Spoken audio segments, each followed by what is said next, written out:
어떤 이유는요, 자신의 사명을 알았기 때문이었습니다. 교회에는 세 부류의 사람들이 있습니다.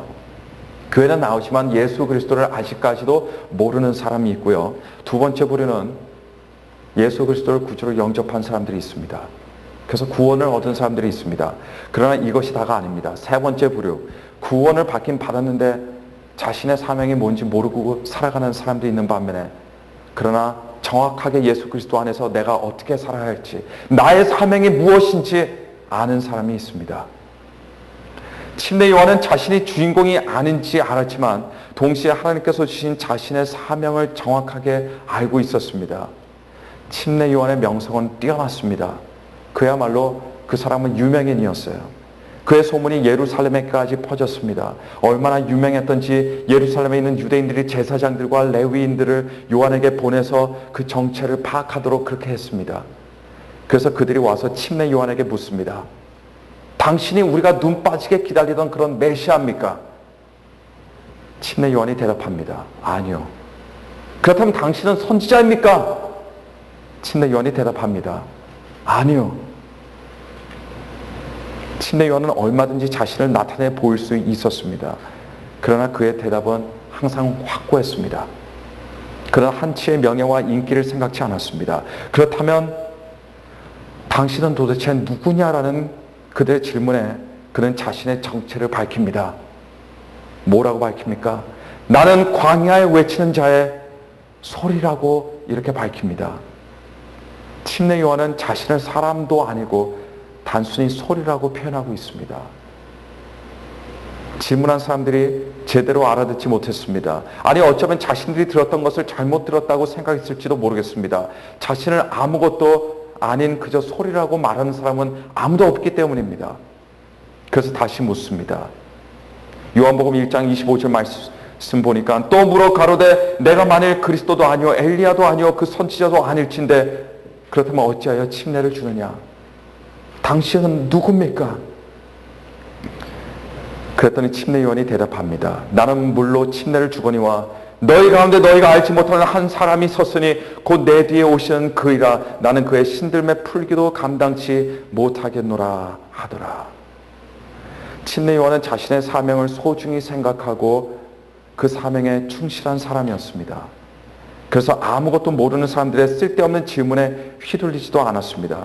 자칫하면 자신을 높이고 싶은 유혹이 있을 수 있음에도 불구하고 침례 요한은 그저 자신에게 주어진 일만을 생각하는 성실한 이 모습 우리들에게 보여주었습니다. 한마디로 그의 삶과 다른 사람들의 삶의 차이점이 있었다면요, 그의 삶에는 초점이 있었습니다. 아, 나는 예수님을 사랑합니다. 나는 하나님의 자녀입니다. 이렇게 고백하면서 살아가지만 초점 없이 살아가는 사람이 얼마나 많습니까? 또 그의 삶에는 구심점이 있었습니다. 구심점이 예수 그리스도라 하지만 그 구심점이 사실은 나의 명예요, 나의 재산이요, 이런 것들로 구심점 살아가는 사람들이 얼마나 많겠습니까? 그러나 침례 요한에게 있어서 확실히 그의 구심점은 예수 그리스도였습니다. 그리고 하나님께서 그에게 주신 사명을 위해 살아가는데 모든 힘을 다했습니다. 그렇다면 그의 사명이 무엇이었겠습니까? 증거하는 일이었습니다. 그는 철저하게 증인의 삶을 살았습니다.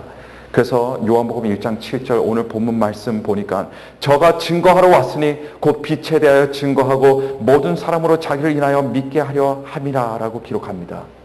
사도행전의 역사 또한 단순히 교회의 역사가 아닙니다. 한마디로 증인의 역사입니다. 사도행전의 교회가 날로 부흥하고 강해졌던 이유는 주어진 증인의 사명을 충실히 수행했기 때문이었습니다. 여러분들께서 그리스도인으로서 어떤 삶을 살아야 하는지, 그리고 어떤 일을 해야 하는지 도통 모르시겠다면요, 괜찮습니다. 무조건 예수 그리스도를 증거하는, 하나님을 증거하는, 진리를 증거하는 증인의 삶을 사시길 바랍니다. 그렇다면 바로 그 일이 자신의 사명이었다는 것을 어느 순간 깨닫게 될 것입니다. 하나님의 축복을 받는 가장 확실하고 빠른 길은요, 받은 사명을 따라 그 사명에 충실하는 길입니다. 저는 유학생 시절에 학교 다닐 때 매년 1년에 한 번씩 텍스 리턴 하는 때가 돌아옵니다. 근데 그때 제가 텍스 리턴 하는 걸 제가 했었습니다. 제가 했는데 굉장히 간단하고 단순한 것만, 학생들이 뭐 돈 버는 게 뭐 있었겠습니까? 그러니까 학생만큼 쉬운 이 텍스 리턴이 사실 없어요. 그러다 보니까 제가 어떻게 알게 돼서 제가 하고, 또 주변 친구들도 제가 해줬습니다. 근데 해줬는데요, 학생들은 뭐 더 버는 돈도 별로 없고 그러니까 거의 100%가 다시 그 텍스를 리턴을 받습니다. 근데 제 큰 기쁨이 뭐였냐면요, 좀 골치 아프고 그러긴 했지만 이 텍스 그 보고서를 다 갖고 주고 나서, 다 만들어 주고 나서 그 친구들에게 야, 너 올해 얼마 받는다 이렇게 얘기해 주거든요. 그러면 그걸 이야기를 들을 때마다 그 친구들이 얼마나 좋아하는지 모릅니다. 돈을 받는다니까 얼마나 좋아하는지 몰라요. 그래서 저는 내 한마디에 이 사람들이 이렇게 좋아하는구나, 이 기분이 너무나 좋았습니다. 더군다나 그 텍스 보고서를 해주고 나서 또 밥도 얻어먹으니까 정말 기분은 훨씬 좋았단 말입니다. 근데 여러분 생각해보면요, 복음 전파도 그것이 돼야 됩니다. 예수님을 증거하는 삶, 진리를 증거하는 삶이 그런 삶이 돼야 돼요. 그것이 우리들에게 기쁨이 돼야 됩니다. 복된 일이 돼야 됩니다. 왜냐하면 야, 있잖아, 너에게 희망이 있다, 너에게 생명이 있다, 너에게 소망이 있다라는 것, 이 말이 얼마나 상대방에게, 죽은 사람에게, 소망이 없는 사람에게, 예수 그리스도를 모르는 사람에게 얼마나 복된 소식이 되겠습니까? 단순히 야, 너 이번에 500불 받는다, 이 이야기보다도 훨씬 축복된 말이 바로 예수 그리스도의 복음을 전하는 말이 되는 겁니다. 마가복음 16장 15절에는 너희는 온 천하에 다니며 만민에게 복음을 전파하라고 이렇게 명령하고 있습니다. 온 천하에까지는 못 다니더라도 우리가 살고 있는 지역, 우리 이웃에게는요, 우리가 복음을 전파해야 되지 않겠습니까? 침례 요한은 흔히 우리가 forerunner이라고 말합니다. forerunner, 앞서 뛰는 자라고 말합니다. 왜 앞서 뛰는 자냐? 예수님보다 조금 더 일찍 와서 앞서 뛰었기 때문입니다. 그래서 예수님의 길을 준비했기 때문에 forerunner이라고 말합니다. 우리는 그러나 어떤 사람들입니까? 우리는 forerunner이 될 수가 없어요. 이미 우리는 후대에 태어났기 때문입니다. 그러나 우리가 될 수 있는 사람이 있다면 그것은 postrunner입니다. postrunner. 예수님께서 이미 걸어가신 그 길, 앞서가신 예수님을 보고, 그리고 먼저 그 길을 따라간 신앙의 선배들의 뒤를 보면서 우리는 뛰어가는 포스트러너이 돼야 됩니다. 그리고 그 길은 뭡니까? 바로 증인의 삶을 살아가는 것을 말하고 있습니다. 주인공은 내가 아니라 하나님이시라는 것과 하나님께서 주신 나의 사명을 깨달아 알 때, 이 중요한 두 가지를 알게 될 때 여러분 우리의 입에서 어떤 고백이 나오는지 아십니까? 우리는 침례 요한의 위대한 두 가지 고백들을, 한 가지 고백을 하게 됩니다. 그 유일한 고백을 하게 돼요. 그것이 뭐냐? 요한복음 3장 30절에 나옵니다. 그는 흥하여야 하겠고 나는 쇠하여야 하리라. 이 고백을 할 수 있게 되는 겁니다.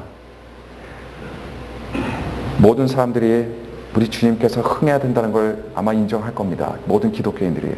그러나 동시에 원하고 추구하고 바라는 것이 있다면 우리 예수님도 흥하고 나도 흥해야 된다라고 이렇게 생각을 합니다.